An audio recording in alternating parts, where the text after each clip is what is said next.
Deep Work Fast, and for all of you people who made fun of me for this blog. So if you have not seen it yet, Mission Control, Heather is going to put it in the chat so you can see the link.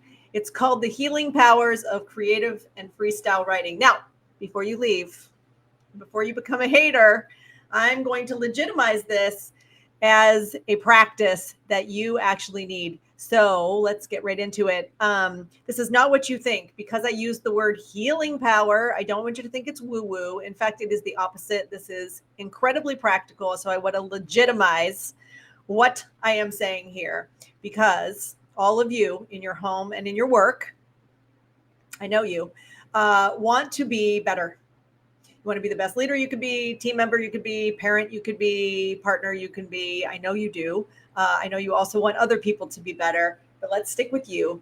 So if you need to ignite, big word there, innovation, solutions orientation, instead of being reactionary all the time, more empathy, this concept of psychological safety, not uncommon that some of you are asking me, what the heck is that? How do I create that on my team? What does that look and feel like? How do I get people to behave certain ways so it's safe?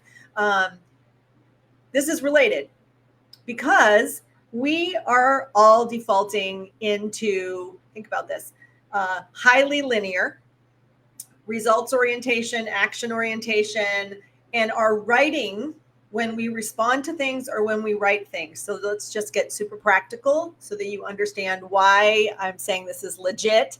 And that is, if you spend your day, so whether you work in a corporation or a small business or even at home and you're just getting stuff done, if you think about it, we've all gotten used to kind of staccato, like really cryptic, sometimes short communication. So when we're writing, whether that's email, responding in text or Slack, whether we're making a PowerPoint with lots of bullets, we have moved away from most of the time, right? So unless you're a writer, right? I realize there are some people who are different than what I'm describing. If you have a job where maybe you're a comms executive, a communications executive that is, or a marketing person or a creative person, and your job is writing in prose, in paragraphs, like full sentences, and maybe some storytelling, awesome. Your colleagues need your help, because what I'm saying here is that most people are not writing that way. And so it's affecting our communication because we want everything to be efficient, fast, action-oriented, direct as possible. And I don't think that's bad necessarily. The problem is that we're spending so much time communicating that way and writing that way and responding that way and planning and developing documents that way, that most people I coach, it's kind of like the right brain and all of the skills that go with being innovative, creative, and even empathetic are kind of atrophied. And what I mean by that is they don't have easy access to it. It's not in their immediate toolkit, which is often something that shows up. So here's where I'm making it super practical and connecting dots for you. If you hire me to come work with a leader and you say, I need this leader to be better at managing this team, most likely there are common issues happening. And a lot of them have to do with trust building or building back trust after it's broken. But it also has to do with the managing of workflow, and communication, written and oral communication are, of course, really important parts of that. But if people aren't used to communicating thoroughly and well, and they don't know how to engage their whole brain, right and left brain in their process, most likely it's just so linear and so action oriented that they're not engaging people in the narrative, which is why oftentimes, and it could be you, think about this, people will say to me, that person's not very strategic. And then I meet with them and I realize, they have it in them. It's just not a muscle group that they're used to using. Like, they don't know how to take a vision and craft a narrative and a story to be able to engage people's hearts and minds. They're used to get it done, progress checking, quick communication. So I want you to also realize, because I mentioned before, I want you to be better at home and at work. We're all used to doing that at home too. And we've got generations now of people who are in the workforce, but also our children who are used to communicating via text and direct message and using technology that is abbreviated communication. So, like I said, while all of that, they all serve a purpose and have functionality, they're not necessarily preparing us to communicate well with each other when we need to engage each other in a deep way. And so I want you to turn that part of you back on, which is why I wrote the blog, The Healing Power of Creativity and Free Flow Writing. And so let's just talk a little bit about what that is, because I know you're busy and you're probably going, yeah, Chris, right, but when am I going to have time to do this? And you would not be the first person to say it. I'm busy too. So I do realize we have to kind of bring it back in a way that, again, feels practical to you, and know that it's probably going to set off some bells and whistles if you're super busy and you're jamming through the day and going meeting to meeting, or in your home, you're just busy with lots of things and people and sports and kids and things to manage. You're going to be like, when do I have time to do this? So I am not saying sit and journal for an hour. What I am saying is pull that right brain, access it more often by doing a few things. And you could start with some easy things like making it okay to doodle. So if you're a doodler, or you used to be a doodler, bring it back. Just the idea of letting your brain kind of come out of all of that action-oriented linear and just doodle a little bit without worrying about what the doodle is, that is right brain. Another thing, when you take notes, if you're a note taker, write sometimes instead of typing.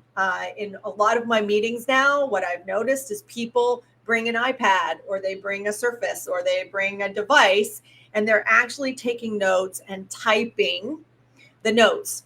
I know that that's efficient, and it will help you later if you need to take those notes and the content and put it into something else. What it's not doing is it's not engaging the parts of your brain that are the most out of the box thinker, or the parts of your brain that are going to integrate your emotions with the thinking, the intellectual thinking. And sometimes you're going to need that, right? So again, we've got some muscle groups here that we're not used to using. So this could feel a little weird at first, but sometimes write, don't just type your notes. Using a pen and paper or a pencil actually makes your body do something different than when you're typing. The next thing is, if you're a linear note taker who uses like Cornell method, if you don't know what that is, you can Google it. But there are ways to take notes in structured formats. Many people use those. I say Cornell because at Cornell University, they made up a structure and people learn that. And some people use it even in other schools. So if you've been to undergrad, and then maybe you've even gone to graduate school, most likely you have a style of note taking, and most likely it is fairly linear. I've only met a few people that do non-linear note taking, which an example of that would be mind mapping, right? Where you just kind of let it flow and you connect things in diagrams or in infographics instead of in linear outline format.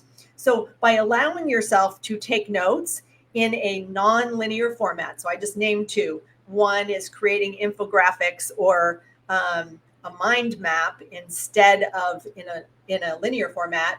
That is going to force the rest of your brain, or at least a new part of your brain, to engage in this conversation.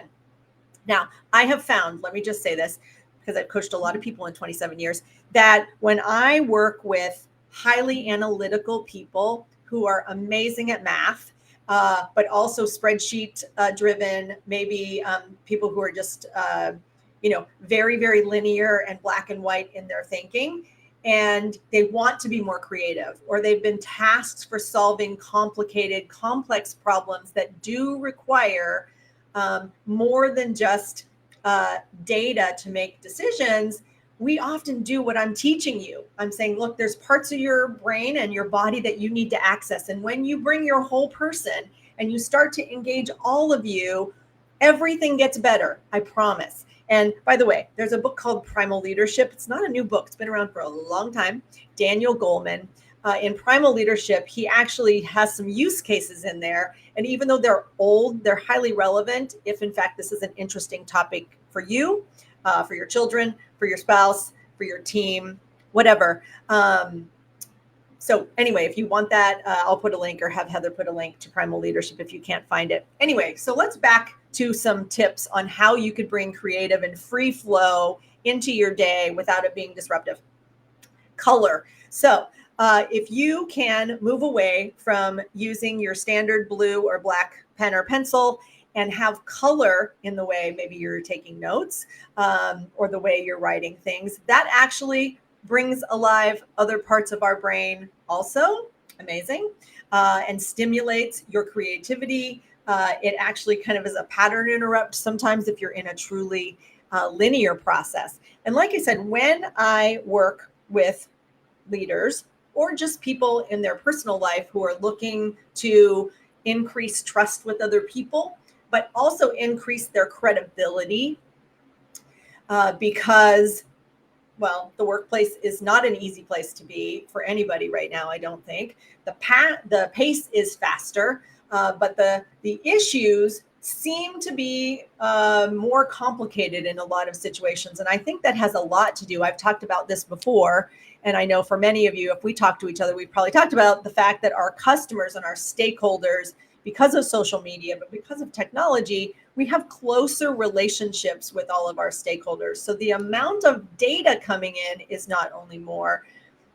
The number of opinions and the feedback loop, whether you want it or not, so whether you're collecting it on purpose or not, you probably are experiencing that the stakeholders, you're getting the feedback faster, and they're wanting you to respond faster. So this is relevant because our linear ways of doing things are getting maxed out. So you may know, and a lot of teams I work with, we're experiencing this, right? So what used to be a longer timeline isn't acceptable anymore. It's like a crunch, right? There's more pressure to respond better, faster, more effectively to make decisions, better, faster, all of those things. And you need to access your whole brain to do that. So the last point I want to make today is that this is not just a nice to have. So when I say to you, legitimizing some of these tools for me has become part of our mission. And that is because we can't operate the way we used to operate, right? A lot of the same rules and processes that were working before, they're not only not working well now, soon they'll be obsolete. And so the ability for you to, what we used to call think out of the box, and now I don't know what the new term is, but I don't even know in some places that there is a box anymore. Looks like I'm getting some messages from people, and so I want to make sure. Oh, great. Random LinkedIn user. Hi, welcome. Welcome, everybody. Anyway, back to this. I do think that the workplace and even our homes are different today. We are navigating issues that we didn't have before, which means we've got to now accept that the standard way of learning, the standard pace of learning doesn't work. So just like you have to adapt every time your phone or your computer software updates, I feel like that same pace of learning and having an agile growth mindset, you've probably heard that in some places. I hear people say it and they say it, it's almost cliche. It's not a joke. Like, you actually need to be focused on learning, growing, and changing. And in some ways, we've referred for a very long time in the coaching world to the best practices of high performance athletes, the Navy SEALs, people who we knew were under extreme pressure to perform in high stakes situations. And I'm feeling now like some of those techniques, they're not nice to haves, right? So if we want outstanding performance in our homes and in our workplace from all of us, not just a few of us, we have to go beyond what is easy to do. And I think it is easy to stay in our default. And the workplace itself and the dynamic and the pace, like I was just saying, it is going to drive most of us into a default of this linear left brain functionality. So I'm going to challenge you today to look at the blog. Don't get scared away by that title. Really think about how you can integrate more creative and free flow writing into your day and into your work process.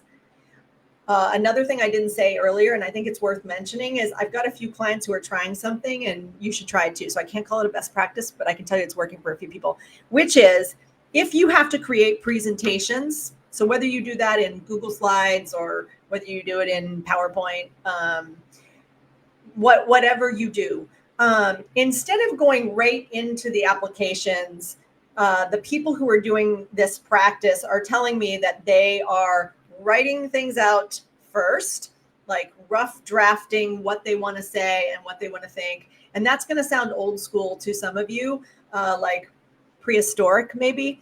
And I would say to you that high performance leaders, athletes, etc., oftentimes are using even ancient practices, at least briefly, in parts of their training and parts of their everyday processes, in conjunction with new school technology and integrating those things to get the best out of themselves. And that is what a growth mindset is. And maybe one of these days I'll pull out some books on growth mindset. If you're unfamiliar with those models, I'll make sure I come back to the chat and put some links in there for you for the people who are watching this as a replay.